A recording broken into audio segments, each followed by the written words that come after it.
அனைவருக்கும் அன்பு வணக்கங்கள். Welcome to the Tamil knowledge base channel.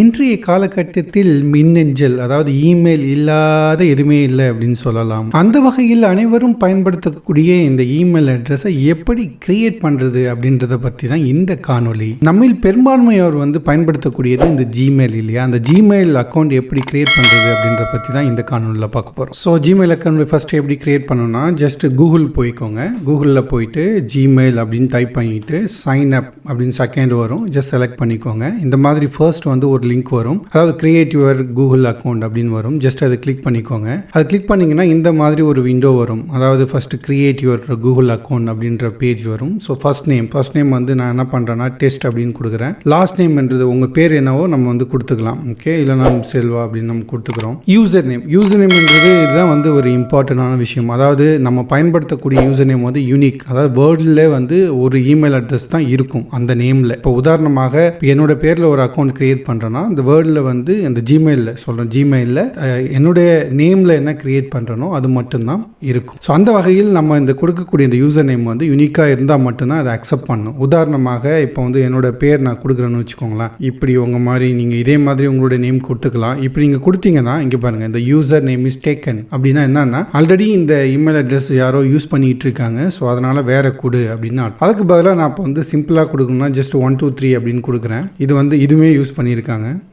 Just ஊர் பேர் ஆட் பண்ணுறேன். ஓகே, இப்போ இது அவைலபிளாக இருக்குது. ஸோ இந்த மாதிரி நீங்கள் யூசர் நேம் சூஸ் பண்ணிக்கணும். ஸோ நீங்கள் என்ன பண்ணலான்னா உதாரணமாக இந்த மாதிரி உங்களுக்கு கன்ஃபியூஷனாக இருந்துச்சுன்னா நீங்கள் என்ன பண்ணலான்னா உங்கள் பேரை போட்டுட்டு அதுக்கப்புறம் உங்களுடைய டேட் ஆஃப் பர்த் அதாவது இயர் அந்த மாதிரி நீங்கள் நம்பர்ஸ் ஆட் பண்ணிங்கன்னா உங்களுக்கு ஈஸியாக வந்துடும். ஸோ இந்த மாதிரி உங்களுக்கு எது ஈஸியாக உங்களுக்கு ஞாபகம் வச்சுக்க முடியுமோ அதை நீங்கள் யூசர் நேமாக கொடுக்கறது நல்லது. ஸோ அது மட்டும் இல்லாமல் நீங்கள் கொடுக்கும்பொழுது கீழே பார்த்தீங்கன்னா இந்த மாதிரி என்னென்னலாம் அவைலபிள்ன்றது ஒரு ஜஸ்ட் ரேண்டமாக வரும். அது உங்களுக்கு மோஸ்ட்லி அதை உங்களுக்கு செலக்ட் பண்ண தேவையில்லை, பட் அவங்களே கொடுப்பாங்க, சஜஷன் கொடுப்பாங்க. பண்ணதுக்கு அப்புறம் பாஸ்வேர்டு என்னன்னா நம்ம இனிஷியலாக லாகின் பண்ணுறதுக்கு என்ன பாஸ்வேர்டு அப்படின்னு சொல்லிட்டு பாஸ்வேர்டு செட் பண்ணுறோம். ஃபர்ஸ்ட் டைம் நீங்கள் பண்ணும்போது என்ன பண்ணும் அப்படின்னு கேட்டிங்கன்னா ஜஸ்ட் நீங்கள் பாஸ்வேர்டு 1 2 3 பாஸ்வேர்டு at 1 2 3 அந்த மாதிரிலாம் கொடுக்கறது நல்லது இல்லை. நீங்கள் என்ன பண்ணலாம்னா பாஸ்வேர்டு எப்படி பயன்படுத்தணுன்றது ஒரு it's very big topic. But இருந்தாலும் நான் ஜஸ்ட் சிம்பிளாக சொல்கிறேன். இப்போ என்னுடைய பேர் இப்போ செல்வமுத்துக்குமரன் வச்சுக்கோங்களேன். உதாரணமாக அது பாஸ்வேர்டு எப்படி நம்ம செட் பண்ணலாம்னா ஜஸ்ட் எஸ்க்கு பதில் dollar ELV caps small a at MUG 1987 இந்த மாதிரி தான் நம்ம பாஸ்வேர்டு பயன்படுத்தணும். அதாவது ஸ்பெஷல் கேரக்டர்ஸ் அது இல்லாமல் நம்பர்ஸ் இந்த மாதிரி மிக்ஸ் பண்ணி எல்லாமே யூஸ் பண்ணாதான் பாஸ்வேர்டு உங்களுக்கு வீக்கா இல்லாமல் ஸ்ட்ராங்காகவும் ஹேக் பண்ண முடியாத அளவுக்கு இருக்கும். ஸோ இதை நீங்கள் இந்த மாதிரி போட்டுட்டு பேஸ்ட் பண்ணிக்கோங்க. அதே மாதிரி கன்ஃபார்ம்லையும் பேஸ்ட் பண்ணிக்கோங்க. உதாரணமாக இந்த மாதிரி நீங்கள் டைப் பண்ணும்போது இந்த பாஸ்வேர்டு சேவ் பண்ணி வச்சுக்கோங்க. சேவ் பண்ணுறது நீங்கள் எல்லாருக்கும் தெரிகிற மாதிரி சேவ் பண்ணாதீங்க. குறிப்பாக ஏன்னா இந்த பாஸ்வேர்டு ரொம்ப ரொம்ப முக்கியம். இப்போ இதை வச்சு நீங்கள் ஃபேஸ்புக்கில் லாகின் பண்ணுறீங்கன்னா இந்த பாஸ்வேர்டு தெரிஞ்சால் நீங்கள் ஃபேஸ்புக்லேயுமே ஆட்டோமேட்டிக்காக லாகின் ஆயிரும். ஸோ யாருக்கோ இந்த பாஸ்வேர்டு தெரிய வந்ததுன்னா அவங்க எல்லாத்தையுமே உங்களுடைய ப்ரொஃபைல் அக்சஸ் பண்ண முடியும். ஸோ அதனால் கண்டிப்பாக பாஸ்வேர்டுன்றதை நம்ம மிக கவனமாக கையாளணும். இப்போ இந்த மாதிரி நீங்கள் பாஸ்வேர்டு கொடுத்துட்டீங்கன்னா உங்களுக்கு என்ன பாஸ்வேர்டு கொடுத்துருக்கேன் தெரியல அப்படின்னா ஜஸ்ட் இந்த ஷோ பாஸ்வேர்டு கொடுத்தீங்கன்னா இதில் காமிக்கும் என்ன பாஸ்வேர்டாக நீங்கள் செட் பண்ண போகிறீங்கன்றதை ஷோ பாஸ்வேர்டு ஜஸ்ட் அன்செக் பண்ணிக்கோங்க. இந்த மாதிரி வரும். ஸோ நீங்கள் நெக்ஸ்ட் கிளிக் பண்ணீங்கன்னா இந்த மாதிரி அது ப்ராசஸ் ஆகும். ஃபியூ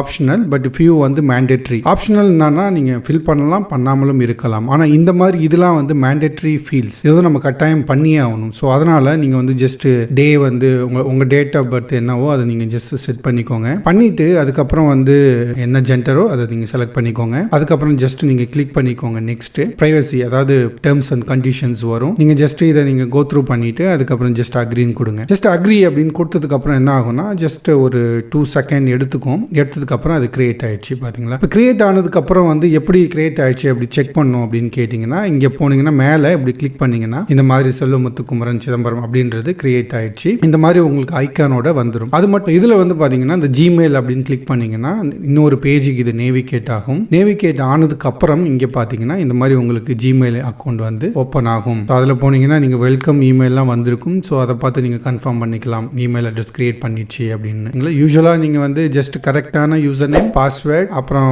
ஜஸ்ட் நெக்ஸ்ட் பேஜில் நீங்கள் வந்து உங்களோட டேட் ஆஃப் பர்த், அதுக்கப்புறம் ஒரு ஜெண்டர் டீட்டெயில்ஸ் கொடுத்துட்டு நெக்ஸ்ட் கொடுத்தீங்கன்னா இந்த மாதிரி உங்களுக்கு கிரியேட் ஆயிரும். இப்போ இந்த அக்கௌண்ட் கிரியேஷனுடைய மொத்த சம்மரியும் பார்ப்போம். ஃபர்ஸ்ட் கூகுள் சைன் அப் அப்படின்னு சர்ச் பண்ணுறீங்க. அது வந்து accounts.google.com அப்படின்ற பேஜுக்கு போகும். அது போயிட்டு கிரியேட் அக்கௌண்ட் அப்படின்னு நம்ம வந்து ஜஸ்ட் கிளிக் பண்ணணும். அதுக்கு சைன் அப்னு கொடுக்கும்பொழுது ஃபர்ஸ்ட் நேம் கொடுக்கணும், லாஸ்ட் நேம் கொடுக்கணும், அப்புறம் வந்து யூசர் நேம் வந்து சூஸ் பண்ணணும். யூசர் நேம் சூஸ் பண்ணதுக்கப்புறம் பாஸ்வேர்டு என்டர் பண்ணணும். மறுபடியும் பாஸ்வேர்டு என்டர் பண்ணி ரெண்டுத்தையும் மேட்ச் ஆயிருக்கேன் அப்படின்னு சொல்லிட்டு கன்ஃபார்ம் பண்ணணும். அதுக்கப்புறம் நெக்ஸ்ட் பேஜுக்கு மூவ் ஆனதுக்கப்புறம் உங்களுடைய மொபைல் நம்பர் இருந்தாலும் கொடுக்கலாம், இல்லை ரெக்கவரி இமெயில் அட்ரஸ் ஆப்ஷனல் கொடுக்கலாம். வந்து உங்களுடைய டேட் ஆஃப் பர்த் கொடுக்கணும். அதுக்கப்புறம் உங்களோட ஜெண்டர் என்னன்னு கொடுக்கணும். அப்புறம் நெக்ஸ்ட் கிளிக் பண்ணிட்டு அதுக்கப்புறம் பாலிசி வரும், ஐ அக்ரி அப்படின்னு சொல்லிட்டு கிளிக் பண்ணணும். இவ்வளவுதான். இதெல்லாம் பண்ணி முடிச்சதுக்கப்புறம் உங்க அக்கௌண்ட் வந்து கிரியேட் ஆயிடும். இந்த மாதிரி தான் ஜிமெயில் அக்கௌண்ட்டை கிரியேட் பண்ணணும். இப்போ நம்ம இந்த கிரியேட் பண்ண கூகுள் அக்கௌண்ட்டுடைய கூகுள் டிரைவ்னு இருக்கும் இல்லையா, அந்த டிரைவை எப்படி நம்ம வாட்ஸ்அப்பினுடைய பேக்கப்புக்காக பயன்படுத்துவது அப்படின்றத நம்ம அடுத்த வீடியோவில் பார்ப்போம். இந்த மாதிரி பல்வேறு வகையான பயனுள்ள காணொளிகள் வர இருக்கு. மீண்டும் ஒரு பயனுள்ள வீடியோவில் சந்திப்போம். நன்றி, வணக்கம்.